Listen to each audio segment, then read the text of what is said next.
പ്രിയമുള്ളവരെ, ഞാൻ ഹരീഷ് ആർ നമ്പൂതിരിപ്പാട്. സ്കൂളുകളിൽ പഠനോത്സവം നടക്കുന്ന ഈ കാലഘട്ടത്തിൽ ഒരു കഥ കേൾക്കൂ. മികവ്. ഇതൊന്നും കാണാൻ ഒട്ടും രസമില്ല. നിങ്ങൾ തന്നെ ഉണ്ടാക്കിയതാണല്ലേ? അതെ ടീച്ചർ, ഞങ്ങൾ ഇന്നലെയും മിനിഞ്ഞാന്നും കഷ്ടപ്പെട്ടിരുന്ന് ഉണ്ടാക്കിയതാണ്. മേഴ്സി ടീച്ചറുടെ ചോദ്യത്തിന് മറുപടിയായി കുട്ടികൾ പറഞ്ഞു. ഒന്നിനും ഒരു പെർഫെക്ഷൻ ഇല്ല. ഇതൊക്കെ മികവാണെന്ന് പറഞ്ഞ് പ്രദർശിപ്പിക്കുന്നത് എങ്ങനെയാ? ആനന്ദം മാഷൻ ചോദിച്ചു. ഏതായാലും വേറെ വഴിയില്ലല്ലോ.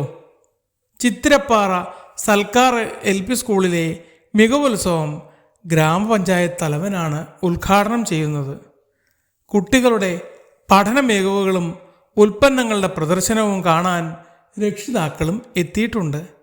കുട്ടയും വട്ടിയും മുറവും ചാർട്ടുകളും പലതരം കരകൗശല വസ്തുക്കളുമെല്ലാം കുട്ടികൾ വളരെ മനോഹരമായി ഉണ്ടാക്കിയിട്ടുണ്ട്. കുട്ടികൾ തനിച്ചുണ്ടാക്കിയതിൻ്റെ ചെറിയ ചില പോരായ്മകളുണ്ടെന്ന് മാത്രം.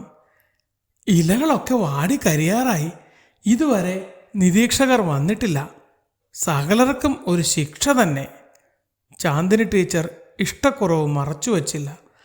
അവർക്ക് നിരവധി സ്കൂളുകൾ സന്ദർശിക്കാനുള്ളതല്ലേ, വരും, വരാതിരിക്കില്ല. Head master സമാധാനിപ്പിച്ചു. അപ്പോഴേക്കും ശാരദാമണി ടീച്ചറും ബാലൻ മാഷും ചിരിച്ചുകൊണ്ട് കയറി വന്നു. കാത്തിരുന്ന് മുഷിഞ്ഞുല്ലേ? കുറേ സ്കൂളിൽ പോകാനുണ്ടായിരുന്നു. എല്ലായിടത്തും നിരവധി വസ്തുക്കൾ പ്രദർശിപ്പിച്ചത് കണ്ടു.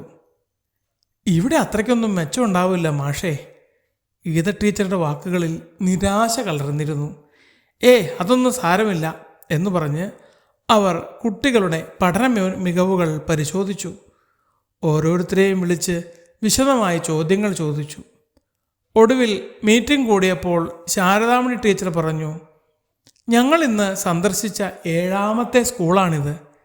രാവിലെ മുതൽ നിരവധി മനോഹരമായ ഉൽപ്പന്നങ്ങളുടെ പ്രദർശനം കാണാൻ കഴിഞ്ഞു. പക്ഷേ കുട്ടികളുടെ തനതു പ്രവൃത്തികളുടെ മനോഹാരിത ഇവിടെയാണ് കണ്ടത്. മറ്റു പല സ്കൂളുകളും രക്ഷിതാക്കളും അധ്യാപകരും നിർമ്മിച്ച ഉൽപ്പന്നങ്ങളാണ് പ്രദർശിപ്പിച്ചത്. ചിലർ പുറമേ നിന്നുള്ള വിദഗ്ധർ നിർമ്മിച്ച വസ്തുക്കളും.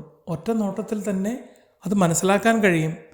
ഇവിടെ ആവട്ടെ കാഴ്ചയിൽ പരിപൂർണത തോന്നാത്ത ചുരുക്കം ചില ഉൽപ്പന്നങ്ങളുണ്ടെങ്കിലും അവയാണ് ഏറ്റവും മികച്ചത്. കാരണം ഇതെല്ലാം കുട്ടികൾ തന്നെത്താൻ ഉണ്ടാക്കിയതാണ്. കുട്ടികളുടെ മികവുകൾ പ്രദർശിപ്പിക്കുന്ന വേദിയിൽ ഇത്തരം മികവാണ് കാണാൻ ആഗ്രഹിക്കുന്നത്. ധൈര്യത്തോടെ ഞങ്ങൾ പറയട്ടെ, ഈ പ്രദേശത്ത് ഏറ്റവും മികച്ച മികവുത്സവം സംഘടിപ്പിച്ചത് നമ്മുടെ സ്കൂളാണ്. കാരണം ഇവിടെ കുട്ടികളുടെ പരിപൂർണ പങ്കാളിത്തമുണ്ട്. പണക്കൊഴുപ്പിൻ്റെ ആഡംബരമോ വിദഗ്ധരുടെ കരവിരുതുകളോ ഇവിടെ കാണാനില്ല. സാധാരണക്കാരിൽ സാധാരണക്കാരായ കുഞ്ഞുങ്ങൾ അവരുടെ കഴിവനുസരിച്ചുണ്ടാക്കിയ മികച്ച ഉൽപ്പന്നങ്ങൾ ഇവിടെ കണ്ടു.